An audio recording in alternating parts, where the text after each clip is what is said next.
sei lá quantas centenas de pessoas aqui, e isto muito me honra, e eu fico muito feliz e mais nervoso, naturalmente, por causa disso. Mas não faz mal, porque o nervosismo passa. E a gente tem que, inclusive, aprender, faz parte das coisas que eu vou falar no fim da minha fala hoje, que a gente tem que enfrentar tudo, né? Principalmente os medos, porque medo só se cura enfrentando. Eu tive pavor de falar em público, fiquei muitos anos da minha vida tremendo assim, sem ficar de pé, por causa de plateia. Agora só fico um pouquinho. Não, mas fico de pé também. Só fiquei sentado aqui porque me obrigaram. Eu até que queria ficar de pé, mas disse que se mexe muito, atrapalha a luz. Então eu faço sentado. Mas eu quero antecipadamente agradecer muito a vocês o carinho, a recepção e a oportunidade, porque é uma oportunidade de ouro para alguém poder fazer 4 semanas seguidas, quer dizer, falar durante... Cada vez são quase 2 horas, são 8 horas, conversar com vocês e poder, portanto, dar uma visão um pouco mais clara da minha maneira de pensar e não aquelas coisas de 2, 3 minutos que a gente faz às vezes para a televisão e que não tem a densidade e o conteúdo que a gente gostaria. Eu falei primeiramente sobre a necessidade da gente aprender a lidar mais ou menos rapidamente com frustrações e contrariedades, não perder muito tempo com as dores inevitáveis, da vida. Eu espero que a televisão não apareça isso aqui, não é? E que, portanto, a gente seja mais ou menos rápido para ultrapassar as dificuldades, limitações e os sofrimentos inerentes, inexoravelmente, à condição humana, né? Imaginar a felicidade como alguma coisa que não envolve nenhum tipo de sofrimento é ingenuidade, é realmente vender ilusão e é uma mentira. E tudo que é mentira e é ilusório, evidentemente, vai gerar mais sofrimento, mais decepção, porque as pessoas vão acabar percebendo que foram enganadas. Eu falei também sobre a diferença importante entre os prazeres negativos, aqueles que derivam do fim dos sofrimentos, como a doença, né? A saúde seria um prazer negativo, o próprio mal-estar físico de todo o tipo, fome, sede, desconforto material de toda a ordem, e que talvez seja o ponto no qual o dinheiro tenha maior relevância, né? Como remédio para as nossas dores e, portanto, gerando prazeres negativos, aqueles que nos levam para o estado de equilíbrio, para o zero. Falei também sobre o amor, que na sua versão tradicional é um prazer negativo, porque também é um remédio para o desamparo, é um remédio para o sofrimento da solidão e, portanto, vicia, traz consigo vários efeitos colaterais do tipo possessivo, ciumento, dominador, e que, se não for motivo de reflexão e de evolução, estará condenando as relações que se fundamentam no amor, em particular a estrutura conjugal e a família, ao seu fim. Então, a morte da família, na realidade, não é uma obrigação, mas é o fruto, certamente, de uma reflexão incompleta sobre o fenômeno amoroso e, principalmente, a necessidade de atualizá-lo para os dias de hoje, ganhando, e aí o amor ganharia um aspecto muito positivo, que se aproxima da amizade, companheirismo, prazer no convívio, sem esta necessidade imperiosa da presença do outro, sem direitos de um sobre o outro, sem a possessividade. E se a gente conseguir, como eu também falei meio de brincadeira, mas é sério, transar com o amigão, então nós estamos diante de uma coisa que se chama mais amor, né? Ou um amor de qualidade diferente, aquele que provavelmente pode garantir relações conjugais novas, relações afetivas estáveis e de longo prazo, coisa absolutamente essencial para que as famílias e para que a vida das crianças realmente volte a alguma normalidade. Esses seriam os grandes aspectos relacionados com os prazeres negativos. Os positivos são de natureza corpórea, os relacionados com atividade física, esportes, preferência os não competitivos, atividades relacionadas à sexualidade propriamente dita, prazeres relativos à troca de carícias Troca de carícia é essa que hoje em dia, infelizmente, está altamente prejudicado por uma extraordinária preocupação com performance e desempenho, o que é um inocular da vaidade, quer dizer, vaidade é esse prazer erótico também, mas de caráter exibicionista, do indivíduo buscar destaque, buscar ser melhor do que os outros, buscar notoriedade por força das suas ações, e que na preocupação com performance sexual, que tradicionalmente sempre envolveu os homens, porque o machismo implicava em que macho que é macho tem que ser competente para ter todas as relações sexuais que a circunstância lhe favorecer, e todas as oportunidades não é permitido perder oportunidade sexual. Agora também essa preocupação com performance, não tanto nesse sentido de não poder perder oportunidade, mas a preocupação com performance ganhou fôlego também entre as mulheres. Então a vida sexual vem se transformando numa espécie de ginástica, não é?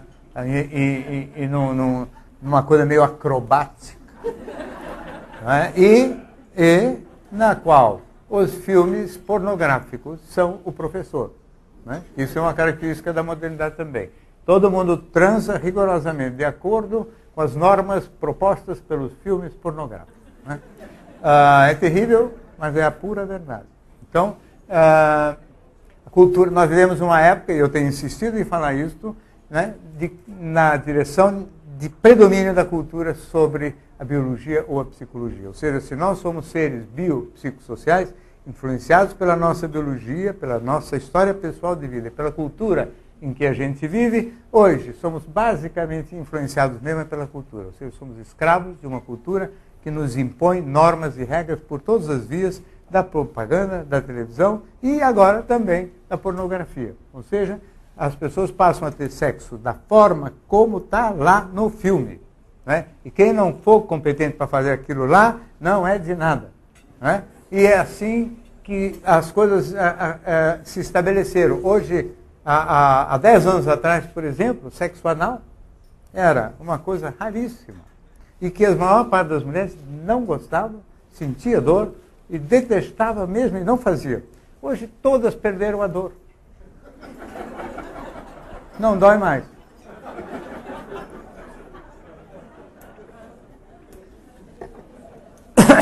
Quase todas.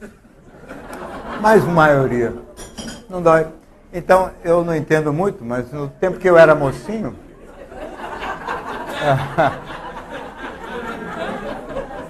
no tempo que eu era mocinho era diferente. A coisa difícil de se conseguir de uma mulher, nem falar de uma moça de família, porque naquele tempo se dividia muito claramente as moças em várias categorias, coisa que também se afrouxou completamente hoje em dia. Mas naquele tempo, o que não se conseguia nem das mulheres de vida mais fácil era o sexo oral. Por quem me tomas?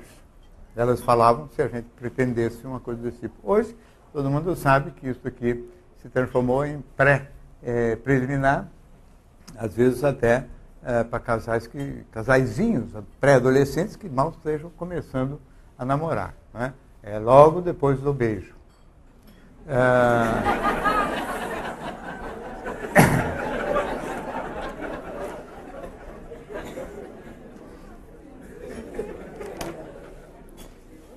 Falei também de passagem, infelizmente, rapidamente, sobre os prazeres de natureza intelectual, que são prazeres positivos também. Ninguém precisa estar infeliz, ninguém precisa ter dor nenhuma para curtir um bom filme, um bom livro, uma boa conversa, uma música, o convívio com pessoas com as quais a gente possa aprender, interações humanas de qualidade, que infelizmente também vêm se tornando cada vez mais escassas, onde, inclusive, a louvável iniciativa da CPFL para promover eventos desse tipo, não só porque a gente tem a oportunidade de conversar com vocês, mas vocês têm a oportunidade de conversar entre si. Ou seja, recria-se uma atmosfera de diálogo, de conversação, etc., que eu acho que é uma das coisas que mais falta hoje. Faz parte do pacote das amizades que vem se afrouxando e cedendo lugar às coisas mais da natureza da competição e da disputa e da rivalidade e das invejas de todo tipo,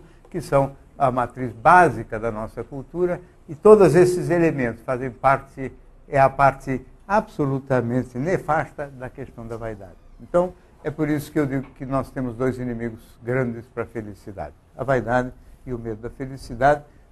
Sobre o medo da felicidade eu vou falar daqui a pouquinho. Primeiro, algumas considerações a mais sobre a vaidade, que eu já falei na semana passada, sobre este prazer exibicionista presente em todos nós, próprio da natureza da nossa sexualidade, com o qual nós vamos ter que aprender a conviver. Ninguém vai querer se livrar da vaidade. No Eclesiastes, no Velho Testamento, está escrito claramente: vaidade das vaidades. Tudo é vaidade. Não está escrito, mas podia estar escrito assim, que a renúncia total às vaidades é a suprema vaidade. Ou seja, aquela na qual o indivíduo quer se eternizar como um ser elevado, superior, um santo. Não é? Sem nenhuma conotação negativa sobre a questão religiosa. Mas, enfim, a ultrapassagem da vaidade é impossível. Então, o indivíduo, a vaidade é um desejo de chamar a atenção, de atrair olhares de admiração, de respeito e ou de desejo. O indivíduo chama a atenção pela riqueza das suas vestes. O indivíduo chama a atenção também pelo seu despojamento. Não é? Ou seja, do mesmo modo que um indivíduo, um rei ou um papa paramentado, não é? Chama a atenção por vestes riquíssimas, ou franciscano, ou São Francisco de Assis mesmo, desfilando com a túnica branca e sem mais nada, também chama atenção. Não é? E existem algumas pessoas muito ricas que gostam muito de aparecer como pessoas despojadas materialmente. Não é? Mas se fossem verdadeiramente despojados, não deveriam ser tão ricos. Não é? Na verdade, é só um show, é um espetáculo como qualquer outro. Não é? Faz parte de chamar a atenção. Chama a atenção um indivíduo num Mercedes, chama a atenção um milionário num Fiat também. Né? Chamar a atenção é um gosto que todas as pessoas têm. A busca de destaque tem alguns problemas. O mais grave e mais importante numa cultura como a nossa é que vicia. Vicia quer dizer, nunca o indivíduo se sente saciado. Vicia o consumismo, vicia a busca de glórias, conquistas e destaque, vicia a ambição material e de sucesso profissional ou financeiro, vicia até mesmo a beleza e o emagrecimento. Né? O indivíduo viciado nessas coisas de dieta, de emagrecer, pode perfeitamente evoluir na direção da anorexia, que na realidade é um exemplo extremo de um vício. O indivíduo pega um gosto por não comer, uma paixão por não comer, até porque ele se sente elevado e superior, mais competente que os outros para não comer. E morre, mas não come. Né? E é assim mesmo, a anorexia. Né? Ela é um limite quase caricatural de um processo que existe em muitos outros mecanismos e faz parte do mesmo esquema do vício. Ou seja, uma pessoa tem uma bolsa cara e aquilo chama a atenção, a pessoa quer comprar uma segunda bolsa cara. Porque todas as coisas da vaidade têm essa característica efêmera, dura pouco. A vaidade, que eu já disse também, ela tem uma origem etimológica igual à palavra vão. Vão, que quer dizer vazio. Quer dizer, então a vaidade é uma espécie de uma bola de sabão. Não é? Faz aquele show todo e depois explode e o indivíduo precisa de outra bola e outra bola e outra bola. Então aquela bolsa cansa, precisa de uma outra bolsa. E depois uma terceira bolsa, e depois uma quarta bolsa, e é sem fim. Tudo que é sem fim não é fonte de felicidade, porque não sacia nunca. Tudo que for sem fim é fonte de sofrimento. O indivíduo que tem prazer erótico em ficar conquistando mulheres novas é um infeliz. Porque, por maior que seja o número de mulheres que ele tenha conquistado, sempre faltam milhões de outras que ele ainda não conquistou. E ele sempre estará frustrado com as que ele não conquistou. E estará o dia inteiro ocupado em correr atrás dessas conquistas. Né? Uma mão de obra danada, sem resultado, para ter relações sexuais da pior qualidade. Porque a primeira relação sexual entre o homem e a mulher, todo mundo sabe, é uma situação constrangedora, desajeitada, todo mundo nervoso, de mau jeito, não sabe bem como é que agrada, a preocupação com performance é maior ainda, e o conquistador só vive dessa primeira relação. Né? E ele é um tonto, portanto, porque ele só fica com o pior do filme, né? Repetidamente. Faz bem para o seu ego, todo mundo sabe a importância que é depois contar para os amigos, né? Com quem saiu, né? Porque isso faz parte do pacote exibicionista, né? Transar é o de menos, né? Contar é mais importante até do que transar, né? Então, este pacote exibicionista existe nas coisas materiais, existe no sucesso, nos intelectuais existe nas suas citações bibliográficas e nos autores que eles já leram e tudo que eles possam impactar e até mesmo às vezes humilhar, porque tem isso. Todo elemento ligado à vaidade humilha, agride e tem uma conotação claramente agressiva. Eu me destaco, eu mostro como eu sou mais, eu mostro como eu sou mais rico, mais lindo, mais culto, mais qualquer coisa, e todo mundo que é menos se sente diminuído, humilhado por baixo e com ódio, invejoso. Ou seja, a vaidade e a inveja caminham obrigatoriamente juntos. É um pacote que inclui forçosamente a inveja. Não há a menor possibilidade de ser de outra maneira. E nós vivemos numa sociedade que estimula isto desvairadamente. Ou seja, nós vivemos numa sociedade que acha que essa coisa, o indivíduo querer se destacar sempre, cada vez mais e mais e mais, é um barato, que é bom, que é produtivo, que leva a sociedade e o mundo a crescimento e a produção e ao progresso. Talvez tenha sido verdade isto no passado. Hoje leva ao fim do planeta.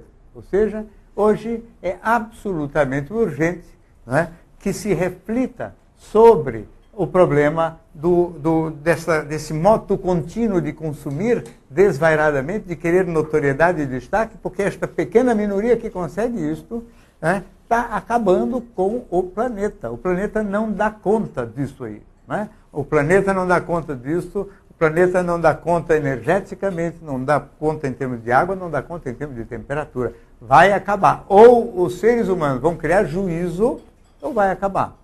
E a dúvida é enorme, porque será que vão criar juízo? Se não criar juízo, acaba. Eu sempre falo que eu sou otimista, o que nem sei se é verdade. Mas, na realidade, é o seguinte, eu digo que vai consertar. Porque se não consertar, explodiu tudo, né? Se explodiu, também não vai ter ninguém para falar que eu estava errado. Então, eu acho que vai consertar.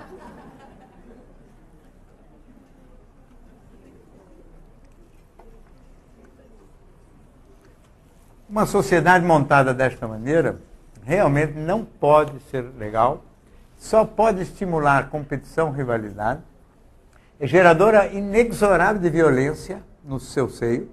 A violência urbana não pode deixar de existir num mundo onde os ricos não fazem outra coisa senão exibir a sua riqueza, né? E, de certa maneira, esfregá-la na cara dos que não têm. Esfregar mesmo. Entendeu? E é evidente que aquele que é humilhado não pode deixar de ter uma reação de revolta. Se não tiver muito boa e sólida formação moral, evolui, sim, na direção da criminalidade, estimulado por outras variáveis que dão a ele a ideia de que ele poderá conseguir os benefícios materiais que ele sonha, e que não são outros, senão aqueles que todos nós sonhamos, né? Os delinquentes, traficantes e outros não pretendem nada de diferente do resto da população. Eles só encontraram um caminho, vamos dizer, peculiar para tentar satisfazer as suas necessidades. Mas suas necessidades ou os anseios, necessidades entre aspas, necessidades criadas por uma cultura doente. Nós vivemos numa sociedade que está doente, né?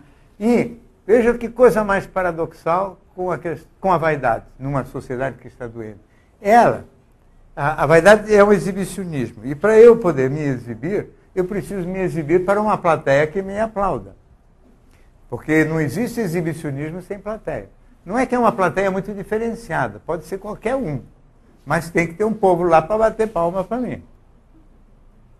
Para eu poder ser aplaudido, eu preciso estar de acordo com o quê? Com os critérios da própria sociedade que me observa. Porque se eu fizer qualquer coisa diferente, não é? Eu não vou ser aplaudido. Então, todo indivíduo muito preocupado com a aparência e com a vaidade é muito preocupado com os outros. O que os outros vão falar? Outros com O maiúsculo, porque não é outros. Apesar de ser qualquer outro, mas outros viram um negócio importantíssimo, os outros. Né? É parecido com os vizinhos de antigamente, né? Quando as mães falavam para as meninas, né? Cuidado com o que os vizinhos vão falar da reputação dela. Mas hoje não falam dos vizinhos, mas falam dos outros no genérico, que no fundo é a mesma coisa. Os outros, eles vão ter que me aplaudir. Para os outros me aplaudirem, eu preciso agir de acordo com aquilo que é valor dos outros. E se eu quero me destacar, como é que eu vou me destacar? Fazendo exatamente aquilo que os outros valorizam. Né? Porque o destaque exige uma notoriedade, alguma coisa diferente. Então só dá para se destacar na quantidade, né? E não na qualidade. Então o indivíduo se destaca tendo mais do mesmo. Mais do mesmo. É uma expressão que é a mesma coisa que eu já li alguma vez, né, um desses críticos da contemporaneidade, dizer que o rico é o indivíduo que tem muito das mesmas coisas. Né?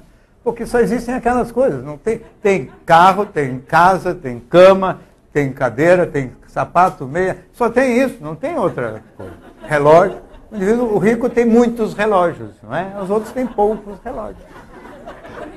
Precisa ver se vale a pena tanta confusão só para ter mais do mesmo. E chamar a atenção por isso. Né? Desorganizando toda a estrutura social, criando uma visão aristocrática do que seja felicidade. Né? Aristocrático, como vocês sabem, é uma das coisas que eu implico mais, porque subentende sempre a mesma coisa. A ideia de que o indivíduo, para poder ter aquela coisa, aquela glória, aquela felicidade, entre aspas, ele vai ter que condenar a infelicidade 99% das outras pessoas. Todas as felicidades aristocráticas, quer seja beleza, riqueza, fama, inteligência extraordinária, glórias, de qualquer tipo, conquistas eróticas mesmo, em grande quantidade, sempre subentende condenar a infelicidade a grande maioria. E uma sociedade que valoriza, acima de tudo, estas coisas aristocráticas, é uma sociedade a favor da infelicidade. Né? E é esta a sociedade que nós temos vivido, a sociedade da infelicidade. A infelicidade estimula, mais ainda a competição. O estimular a competição certamente pode ser que ajuda na direção do progresso, pode ser que esse progresso um dia possa ter sido muito bem-vindo, hoje nos leva para o fim dos tempos. Então, ou nós criamos juízo e conseguimos debelar um pouquinho esta coisa da vaidade, aprender a lidar um pouco mais razoavelmente com este impulso, com esse instinto, ou os nossos dias estão contados. Não é? Faz muitos anos que eu escrevi pela primeira vez sobre a vaidade. Na realidade, nunca foi um tema que agradou muito as pessoas. Sempre foi um dos meus livros de menor sucesso, quase um fracasso, foi um livro sobre a vaidade. Aliás, são dois livros fracassados, um da vaidade e um sobre o cigarro, para parar de fumar também.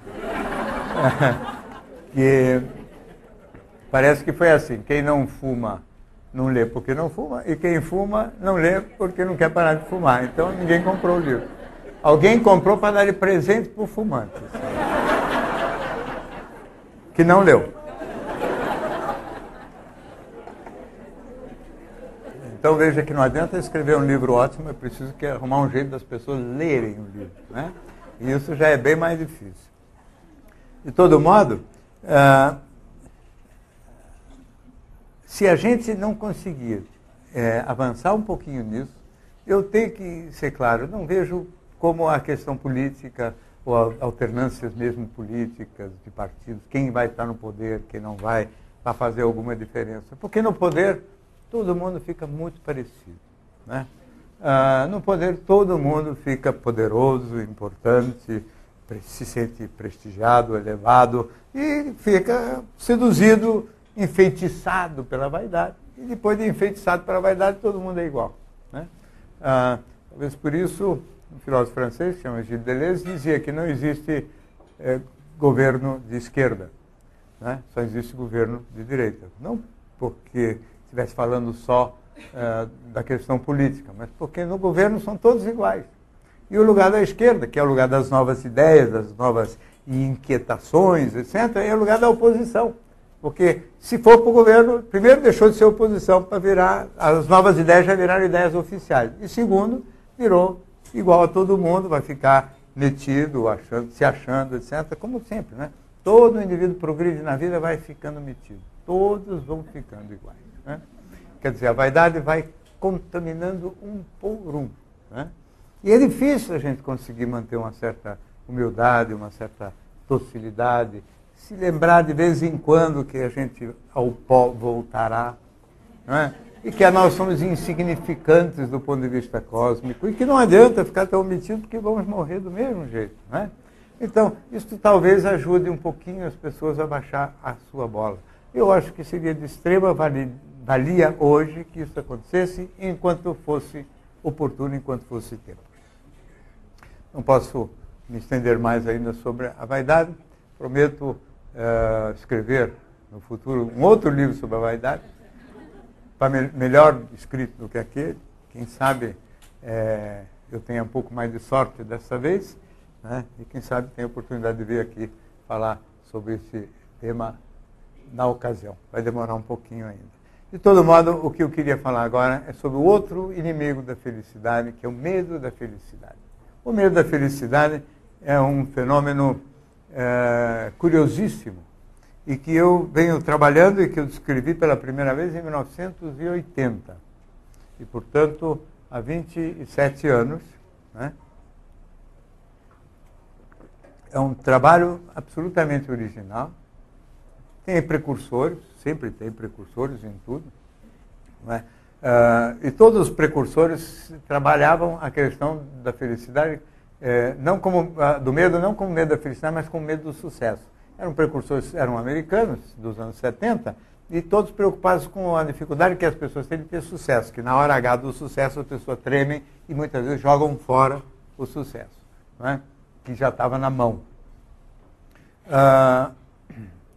O medo da felicidade, para mim, apareceu por um caminho completamente diferente. Apareceu por força dos estudos sobre o amor.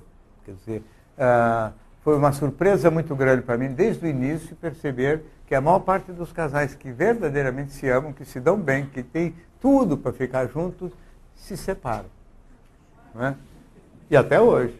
Né? A grande maioria das histórias de amor de boa qualidade terminam com separação dos que se amam. Né? E regularmente, e por motivos duvidosos. Quer dizer, os motivos são sempre os mesmos, né? Um dos dois é sempre casado, são os filhos do casamento, não pode ficar longe dos filhos, mas se separam para ficar sozinho, por exemplo. Para ficar com o amado, não, mas para ficar sozinho se separam.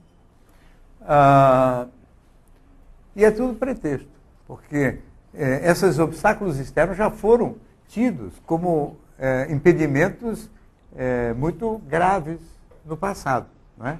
Já houve um tempo em que realmente o obstáculo externo era quase que definitivo. Diferenças religiosas, diferenças de idade, famílias que se opunham, o fato das pessoas serem casadas, o divórcio era realmente uma coisa difícil e muito mal visto, etc. Nada disso é verdade hoje e o número de pessoas que se separam para casar de novo com quem amam continua sendo de 2%, 3%. Exatamente o mesmo número que era quando tudo isso era proibido. E foi daí que, então, eu comecei a achar que existia dentro da cabeça das pessoas um fator contrário à felicidade sentimental ou um fator anti-amor, não é? E que eu comecei a chamar de medo da felicidade sentimental. Que o medo da felicidade seja máximo no amor, vocês vão ver que faz todo o sentido, porque provavelmente eles vêm da mesma matriz. A verdade é que na análise mais completa da cultura começa a mostrar que este medo existe não só em relação à felicidade sentimental, mas em relação a tudo. Não é? Existe, por exemplo, desde sempre um pensamento supersticioso, né? Em que todo mundo acha que isso faz parte de uma espécie de embrião religioso que existiria mesmo nos ateus. Não é nada de religioso, não é? Mas que realmente todas as pessoas, ou quase todas as pessoas, quando estão muito felizes, batem na madeira, batem. Fazem figa ou tem algum tipo de amuleto que lhes proteja. Amuleto é um objeto ao qual a gente atribui um poder. A gente mesmo fabrica o amuleto. Eu decido que este óculos vira meu amuleto. Entendeu? Eu atribuo forças sobre-humanas ao objeto, né? Ou uma pedrinha, a um enfeite aqui, ou um santinho no rosto, enfim. Cada um fabrica o amuleto que quiser, mas é muito raro o indivíduo que não tem amuleto, que não tem superstição nenhuma, que não tem nenhum ritual, que não usa determinado perfume no dia de encontrar determinada moça, que não faz nada de muito assim sistemático e organizado, que passa tranquilamente embaixo de uma escada. Olha, vocês sabem que até hoje, na maior parte dos prédios nos Estados Unidos, não existe 13º andar. É o fim, não é? Um povo tão pragmático, tão, né, objetivo, andar 13 ninguém quer morar, porque pode ser que vai cair, sei lá. Só. Então no 12 e no 14 não cai. Nos primeiros vezes que eu andei de avião na Panamérica, também não tinha assento número 12, número 13, só tinha 12 e 14. Agora, nas companhias americanas já tem assento número 13. Mas é engraçado isso, né? Quer dizer, as pessoas levam a sério certos rituais. E parece mesmo, as pessoas têm muito medo da inveja. Aliás, é engraçado, sou louco para provocar a inveja, como eu falei, mas depois morrem de medo da inveja. A verdade é que o medo da inveja deriva de uma sensação que parece que quando as coisas estão indo bem para a gente, começa a ter a iminência, a sensação nossa de que parece que alguma tragédia vai acontecer. Vai começando a surgir uma ansiedade, uma tensão, um nervosismo que ninguém sabe muito bem de onde vem, que parece que alguma coisa ruim é iminente alguma tragédia. Né? E ninguém sabe por que isso. Né? E todo mundo fica com a sensação de que é um pressentimento, de que é uma intuição, de que é alguma coisa a ser levada a sério e, portanto, alguma coisa que tem que ser respeitada, porque senão a coisa horrível vai acontecer. Né? Eu nunca vi nenhum trabalho, nenhum estudo sério sobre este assunto, e muito menos hipótese explicativa de por que existe isso, que é um fenômeno, se não universal, quase universal. Quando a gente fala universal, né, de vez em quando aparece uma pessoa que fala que não tem medo da felicidade. Eu já vi pessoas me dizerem isso. E algumas realmente não têm medo da felicidade porque estiveram tão longe que, sabe, o indivíduo que não tem nenhum tostão furado não tem medo de avião, porque não vai andar mesmo. Né? Mas outras pessoas realmente não têm. Esses são os casos a ser estudados. Quer dizer, quem não tiver medo da felicidade, me interessa atender sobremaneira para eu saber o que é que tem no psiquismo dessas pessoas, que é para a gente talvez aprender como é que ajuda os que têm muito medo a se curar. Né?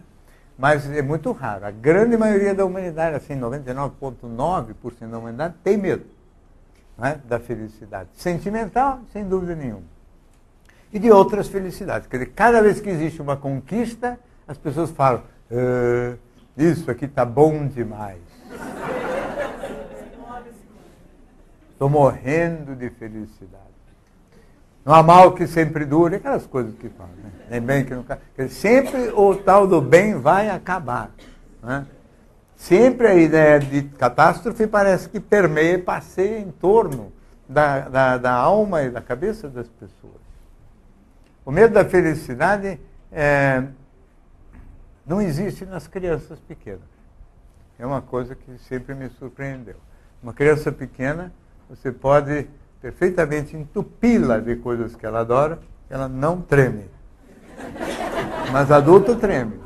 Adulto sempre treme. Criança pequena você pode levar no parquinho, do parquinho levar para a piscina, da piscina para o shopping, dar todos os brinquedos para ela, levar no McDonald's, depois comprar um monte de chocolate e levar para casa, e ela ainda vai perguntar, e agora, o que nós vamos fazer?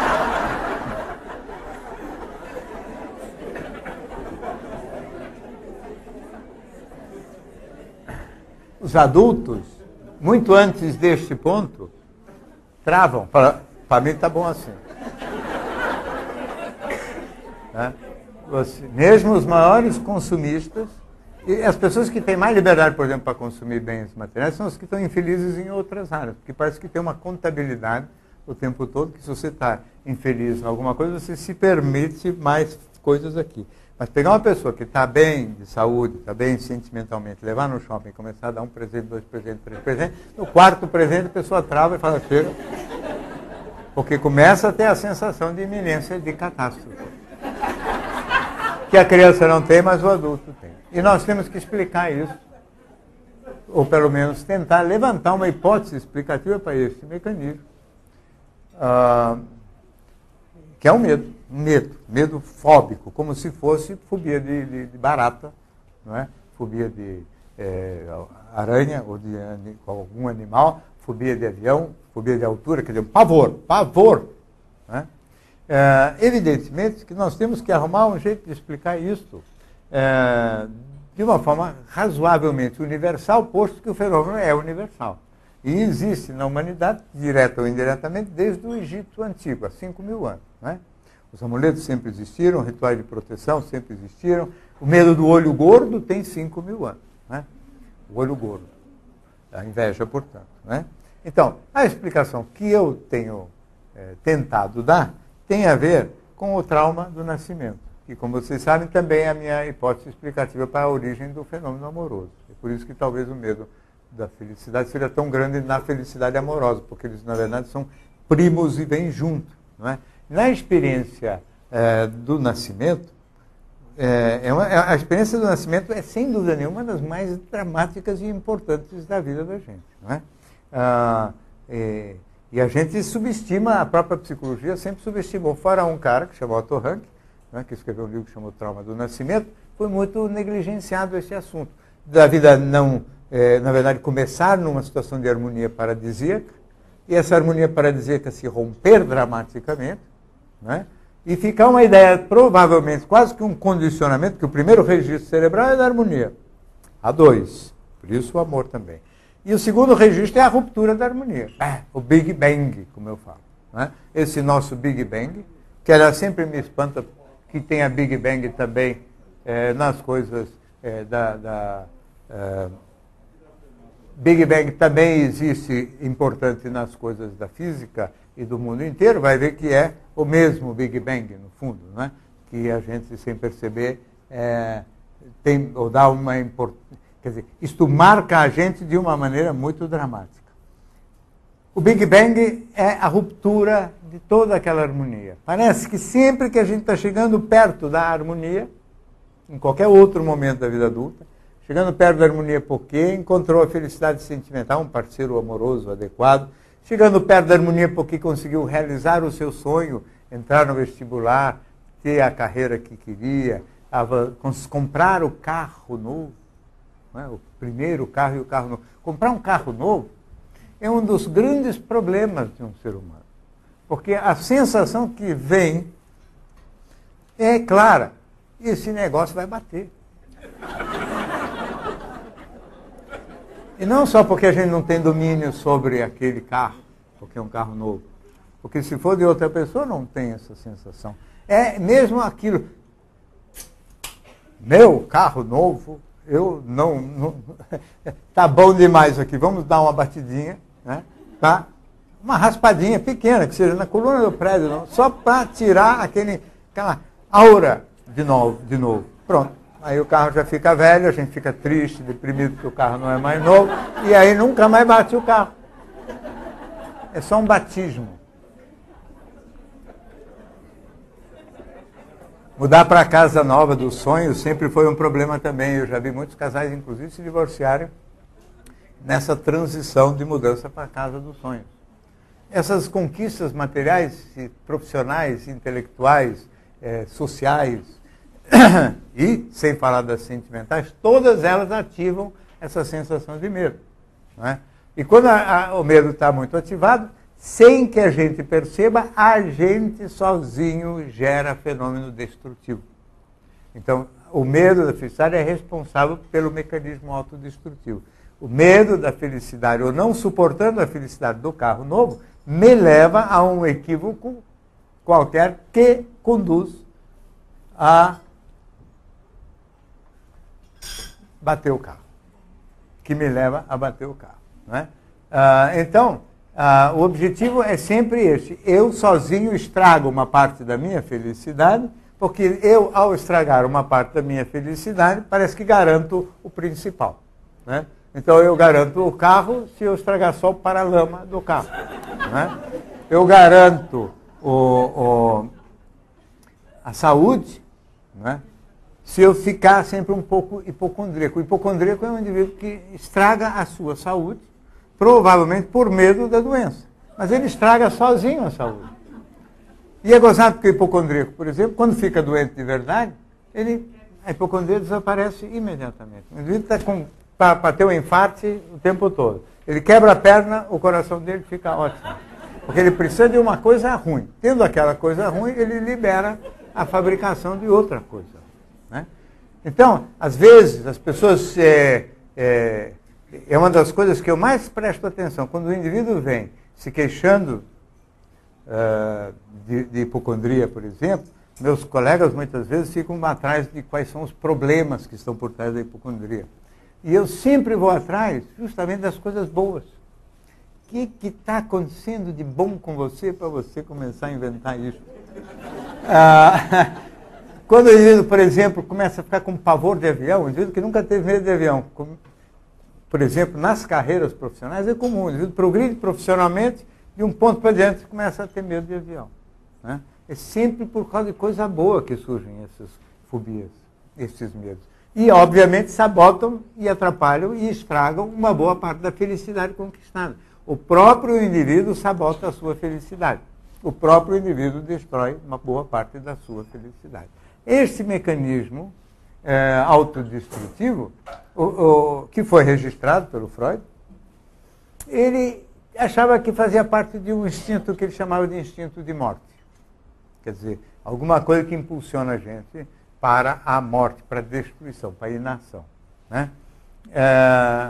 E na minha cabeça, na verdade, é um mecanismo que tem origem no nascimento, ou seja, na vida. Em vez de focar na morte, que a morte, na realidade, é alguma coisa que nós não conhecemos, nenhum organismo pode ir na direção da morte voluntariamente, porque não é conhecido, é mais fácil imaginar que a gente ficou magoado ou machucado pela experiência do nascimento. Né? Então, o mecanismo autodestrutivo, ele faz parte do trauma do nascimento na minha cabeça e é ativado na puberdade e adolescência por força de algumas variáveis culturais. Não é raro que as fobias tenham essa característica, quer dizer, tem uma experiência traumática primeira e depois um desencadeante tardio. Eu trabalhei em Londres em 1970. Em 70, ainda existia muito indivíduo de 30 e poucos anos que tinha passado a guerra. E durante a Segunda Guerra, os buracos do metrô eram usados como abrigo antiaéreo. Né? E muita criança, portanto, tinha lembranças da guerra e 7, 8 anos de idade corria, quando tocava a sirene, corria para dentro do buraco do metrô e havia o bombardeio. Quer dizer, era uma situação traumática bastante relevante. Né? Trauma é sempre uma coisa relevante. Nunca se deve achar que dar 2 tapinhas no bumbum da criança traumatiza. Né? Porque esse foi um defeito que a psicologia também trouxe, de superfaturar ou começar a usar grosseiramente a palavra trauma. Trauma é quando acontece fato relevante mesmo. Então a criança, de repente, 8 ou 9 anos de idade, tem que correr para o buraco do metrô e ter uma cidade bombardeada, evidentemente é uma coisa terrível. E de repente, com 30 anos de idade, quer dizer, 20 anos depois, é que ela fica com pavor e não entra mais no buraco do metrô. Trava e não entra no buraco do metrô. Então, certamente há um fator desencadeante na experiência ou na vida pessoal dela que faz com que isso aconteça depois. Na nossa cultura, toda a montagem é contra a felicidade. Quer dizer, nós vivemos numa sociedade em que o pensamento religioso, o pensamento moral, todo ele estimula sacrifício, sofrimento, renúncia, né, dureza, batalha, né, e não curtição, felicidade e alegria. Além disso, todo o pensamento supersticioso, toda a reflexão moral e tudo que a gente vê acontecer em volta, muitas vezes, uma mera coincidência, o indivíduo está feliz e acontece uma coisa ruim, não é? Viu como realmente a felicidade estraga tudo, a felicidade mata, né? Muitas vezes, inclusive, o mecanismo que gera a destruição por força da felicidade é o álcool. Porque o álcool é um negócio engraçado. O álcool é um grande liberador da felicidade. Quando as pessoas estão felizes, a primeira ideia é assim, vamos comemorar. Comemorar, na verdade, é beber, não é? Não é comer. É vamos beber, vamos brindar. E brindar, beber bastante, porque parece que aí, quando você bebe, você aguenta bem aquela felicidade. Aí você fica metido até, né? Eu vou pegar, conseguir isso, mas vou fazer isso, mais 2 disso, mais 4 daquilo. Fala grosso para danar. Aí no dia seguinte, acorda, o álcool já foi embora, o cara começa a lembrar de tudo que ele falou quando bebeu, e aí dá um medo desgraçado, fica numa ansiedade terrível, e o indivíduo, sem perceber, sabota a sua felicidade. Não é? Essa sabotagem, ela existe em cada nova conquista. Não tem cura para o medo da felicidade. É uma coisa um pouco desagradável falar isso, mas não é grave também. Porque não tem cura agora, mas tudo que não tem cura agora pode vir a ter mais para frente. Né? Não tem cura, vamos dizer assim, para o fenômeno global. Mas como toda fobia, tem como a gente avançar muito. Não é? Como eu disse no início, e agora eu termino pelo ponto que eu comecei, a gente, na realidade, consegue muito avanço em todos os assuntos relacionados com medo através de uma estratégia ou de umas técnicas que hoje se chamam cognitivo-comportamentais, que são, primeiro, entendimento do mecanismo. Ajuda terrivelmente a gente compreender que existe o mecanismo do medo da felicidade. Quer dizer, quando as coisas estão muito boas, tem que saber que a gente vai ficar nervoso. Não é? Muitas vezes já me perguntaram, o que você faz quando está tudo bom, quando está tudo certo para você? Eu vou para casa, tomo um Valium e vou dormir.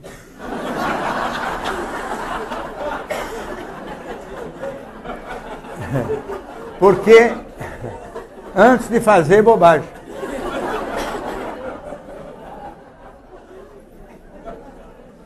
Que é provavelmente o que eu farei hoje de noite. Porque esses encontros nossos aqui realmente foram motivo de grande felicidade para mim, de muito prestígio. E eu vou para casa e vou tomar um Valium e vou dormir mesmo. Porque se a gente não dá uma baixada, né? Quer dizer, a gente tem que saber que existe o mecanismo. E sabendo que existe o mecanismo, a gente já ganha grandes meios de administração e gestão do mecanismo do medo da felicidade. Então a consciência ajuda.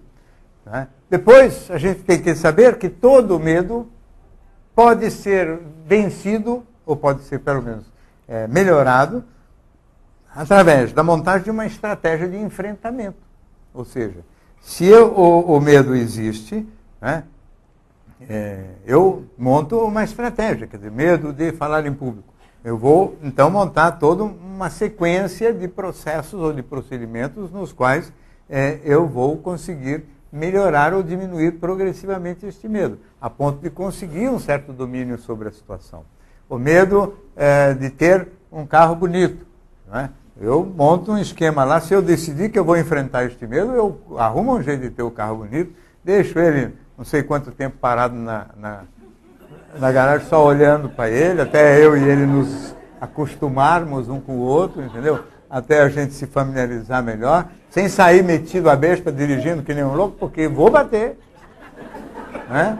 Então, respeito pela diversidade, pela dificuldade, a gente vai avançando, vai conquistando o espaço e tem que compreender o seguinte, se eu perder o medo do carro, não ganhei nada ainda a respeito da casa. Isso é que eu digo que não tem cura. A gente consegue avanços focais, um por um. Eu consigo perder o medo do carro, mas qualquer outra nova conquista, o medo vai aparecer de novo, eu vou ter que enfrentar de novo essa nova conquista. Na questão do amor, é a mesma coisa. O indivíduo que tem este medo da felicidade no amor, e medo do amor, se fugir, não conseguiu avançar coisa nenhuma. Se ele disser para si mesmo, eu vou enfrentar este medo, ou seja, esta é a mulher que eu gosto, eu vou ficar com ela. Morrendo de medo, mas vou. Morrendo de medo. Tem que saber que é morrendo de medo. Não é que o medo vai embora. Primeiro tem que ir embora o medo para depois ficar junto. Não é assim. Tem que ir com medo e tudo. Né? E sabe como é que a gente tem que fazer isso? É mais ou menos que nem entrar numa banheira de água pelando. Né? Então a gente vai, bota um pezinho, né? Fica lá um pouquinho, tira o pé, bota de novo, acostuma aquele pé, bota o outro pé. Né? Então, por exemplo, muitas histórias de amor vão bem, dessas aí, quando tem distância geográfica. Porque então o casal se encontra, fica junto fim de semana, aquela coisa, né, sufocante mesmo, fica como se fosse uma coisa apertada aqui, porque chega uma hora que não dá mais para aguentar. Aí se afastam, aí dá um refresco, dá um alívio, né? 2 dias depois, 3 dias depois, já dá aquela bruta saudade de novo, aí pode encontrar mais um pouquinho, bota o outro pé, e assim a gente vai avançando passo por passo até finalmente conseguir constituir a relação plena, não é? Sem fugir, se a gente acha que vale a pena. Além de tudo, a gente tem que saber que vai ter inimigo, quer dizer, que o medo da felicidade vai trazer sabotagens. Uma das sabotagens que acontecem nessas circunstâncias é a gente maximizar, quer dizer, aumentar a importância de alguns pequenos defeitos do outro. Não é? Então a gente começa a achar que aquela pessoa tem uma mão muito feia. Com aquela mão não vai dar para fazer negócio. Ou que a voz não é exatamente o timbre que a gente gostaria. Enfim, quanto mais irrelevante for o motivo do bode, maior a garantia de que é falso. Ou seja, de que, na realidade, nós estamos caçando pretexto para poder cair fora. Né? Porque quando tem motivo relevante mesmo, não precisa caçar, né, com lupa desse jeito. Mas isso faz parte da estratégia de cair fora. Sempre arrumar defeitos irrelevantes, né, e assim, implicar com certas coisas. Com isso aí não vai dar. Né? E faz parte. Quanto mais ciência e consciência a gente tem disso, mais a gente enfrenta, mais a gente vai atrás e finalmente consegue ultrapassar isso. Agora, o casal feliz no amor, quando depois conseguir ter mais alguma conquista, evidentemente vai morrer de medo tudo de novo. Um dos jeitos, uma das coisas que acontece nos casais muito felizes, também, depois que já estão juntos, é arrumar umas brigas por besteira.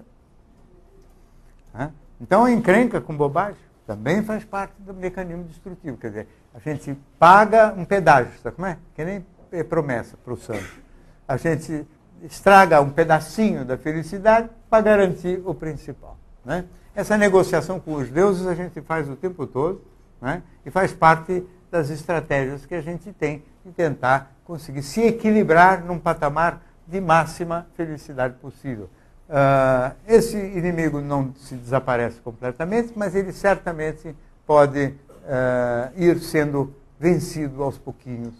E quem conseguir vencer este obstáculo, quem conseguir domesticar minimamente a sua vaidade e deixar que ela monte só nas coisas que fazem sentido, ou seja, naqueles assuntos onde eu acho que realmente existe um propósito legal no ato em si. E a vaidade, então, simplesmente se acopla. Como eu disse a semana passada, eu não vim aqui por causa da minha vaidade, eu vim aqui porque eu acho que eu tenho alguma coisa importante para contar para vocês.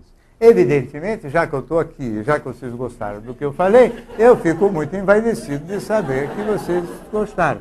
Mas eu não vim aqui para fazer show de vaidade, eu vim aqui para contar uma história que me parecia relevante. Né?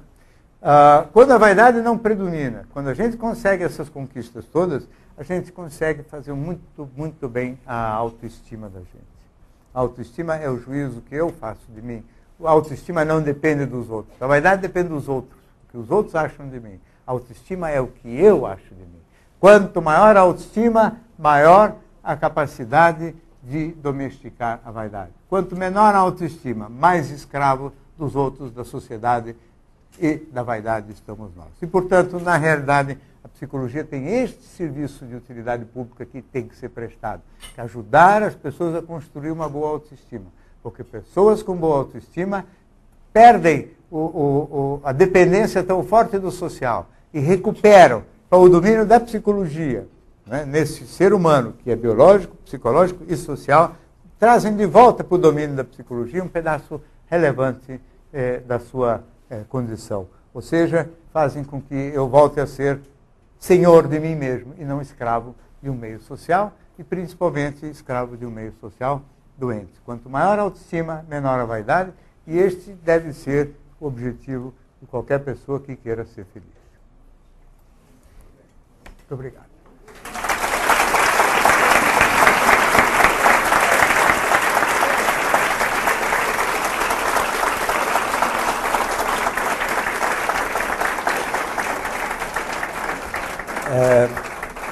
Eu gostaria de pedir desculpas pelo tempo que eu avancei, mas já me disseram que eu posso avançar mesmo, porque depois eles cortam tudo na hora de ir para a televisão, não é isso? Então, agora as perguntas, que é a parte mais importante e mais relevante.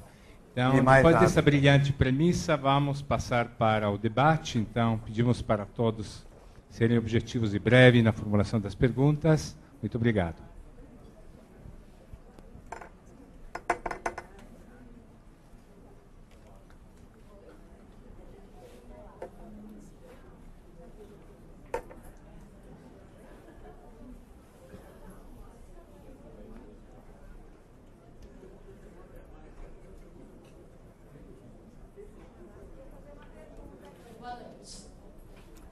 Boa noite.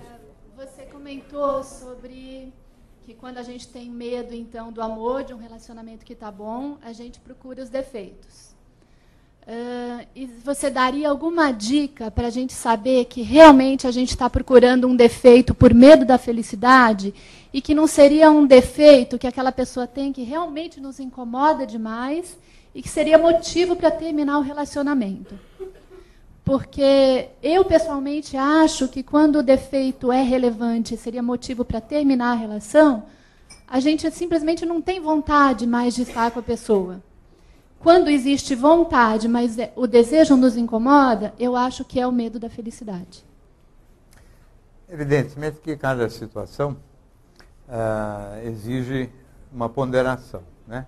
Tem defeitos que a gente pensa e pode imaginar que eles têm desdobramentos complicados no futuro também. Então você tem defeitos, às vezes,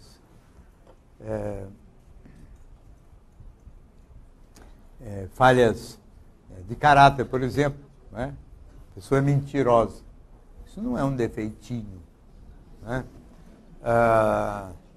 É muito fácil de distinguir os defeitos de relevo dos que não são. A pessoa tem, come feio. Né? Às vezes existe, né? Dá para conversar isso aí. Né? Não sei se é um defeito tão grave quanto a falha de caráter e a mentira. A pessoa tem um pé muito grande. Porque aí, em geral, quando é implicância, é coisa que... A principal característica do que é implicância é que varia. Quando você está mais corajoso, aquilo conta pouco. Quando você está muito medroso, aquilo conta muito, entendeu? Então, se fazer com esse pé, eu não caso. E depois, não, vai com esse pé mesmo. Depende do seu estado de alma. Mas o pé é sempre o mesmo. Agora, a falha de caráter, as coisas que sejam relacionadas com falta de cultura parecida, diferenças, vamos dizer assim, que a gente pode antever que vão dar problema grave no futuro, aí é motivo real para a separação, né? Mas nesses casos não costuma dar o medo da felicidade, porque o medo da felicidade só dá quando o encaixe é muito legal, entendeu? Então, quando o encaixe é muito legal e começa a implicar com coisa menor, pode ter certeza que é o medo da felicidade. As felicidades efêmeras, elas são mais fáceis, né? Hein? Felicidades efêmeras, elas são mais fáceis. Aquele champanhe gostoso, aquele vestido novo e o carro, etc.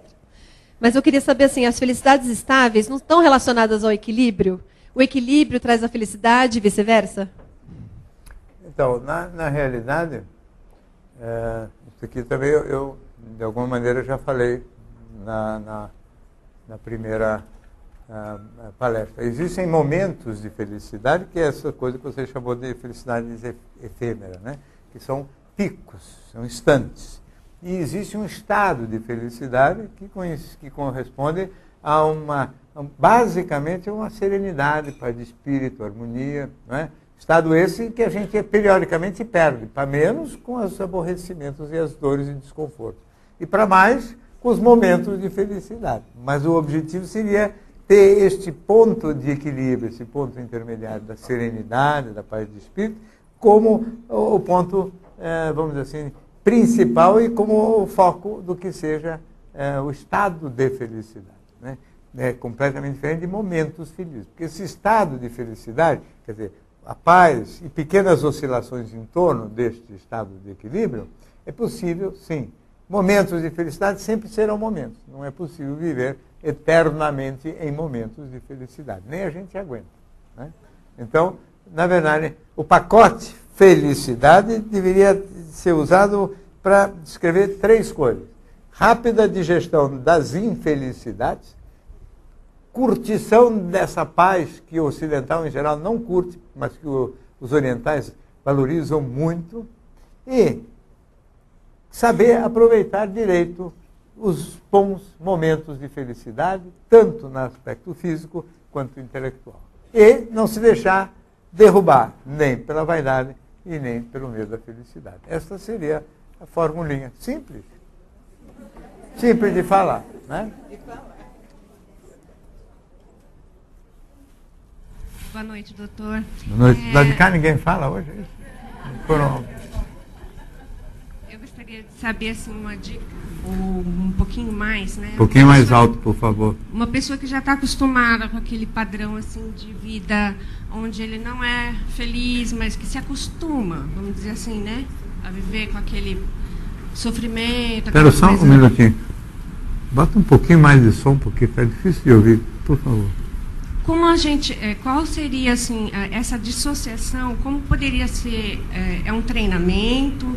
É um condicionamento que seria feito? Eu não entendi o que é. Tudo de novo. Bem mais alto. Fala. Vou começar vamos falar mais alto, então. Isso. Uma pessoa que já está acostumada com um nível, vamos dizer assim, X de sofrimento na vida dela. Como que ela vai fazer para dissociar mentalmente? É um condicionamento? É alguma coisa assim que ele tem que, terapeuticamente, né, falando, vamos dizer, dissociar do que ele aprendeu? Dá um exemplo. Você tem alguma coisa na sua cabeça? Eu tenho. Isso. Uma pessoa que tem um casamento que não... vamos dizer assim, aquelas coisas que vão pegando, vai acumulando, enfim, eu vou me acostumando, entendeu? Vai levando com a barriga, entendeu? O casamento. Isso, por exemplo. Como é que a gente reverte uma situação dessa sem chegar ao extremo de ter que se separar, ou assim... Extremo de ter que separar, ou não, né? De repente, assim, chega-se à conclusão que o ideal é a separação, mas enfim... O foco que eu quero dizer é assim, quando a pessoa já está acostumada com aquele padrão de sofrimento, como é que se dissolve, como é que se retrocede isso na mente da pessoa? Então, na realidade, eu não vejo as pessoas muito acostumadas com esse tipo de sofrimento, porque as pessoas reclamam continuadamente desse sofrimento. Não é que elas se acostumam. Tem outros sofrimentos que as pessoas se acostumam mesmo, e para os quais às vezes não tem solução. Por exemplo, uma pessoa que fica paralítica e vai para uma cadeira de rodas, né? Essa tem que se acostumar a esta adversidade, a esse sofrimento crônico, que, diga-se de passagem, é muito maior no início e depois se diminui bastante. As pessoas acomodam com tudo, né? E se acostumam, mas graças à irreversibilidade da situação. No caso do casamento mal afortunado, eu não acho que se deva ou que se possa falar na palavra acostumar, não é? Ou acomodar, porque acomodar-se é uma situação negativa, desagradável e que é reversível, é realmente vamos dizer, alguma coisa que eu gostaria que não acontecesse, né? Evidentemente que nem sempre o indivíduo que está infeliz nessa situação pode se separar, porque tem outras condições objetivas necessárias para que a separação venha a ocorrer. Mas é importante que a pessoa, vamos dizer assim, ter consciência daquele estado e ficar trabalhando para criar condições objetivas para poder sair do sofrimento. Se não, é uma acomodação próxima daquilo que a gente poderia chamar de masoquismo, quer dizer, um prazer no sofrimento. Entendeu? O prazer no sofrimento é um estado alterado, quer dizer, não faz parte da psicologia normal, a não ser como um prazer erótico, prazerzinho erótico relacionado com a dor ou com com um tapinha assim na hora da relação, mas nada mais do que isso. Né? Então teria que trabalhar para sair disso e não se acomodar. Eu não acho que é tão... E não é dissociar, porque na verdade nunca a pessoa fica confortável no sofrimento, entendeu? A não ser naquele sofrimento irreversível, como é o caso do paraplégico, entendeu? Que tem que se acomodar numa cadeira de roda e tem que aprender a viver a vida desta maneira, não é? Mas, e acaba aprendendo, viu? E vive muito bem. E às vezes, inclusive, as pessoas se surpreendem com o bom humor desses personagens.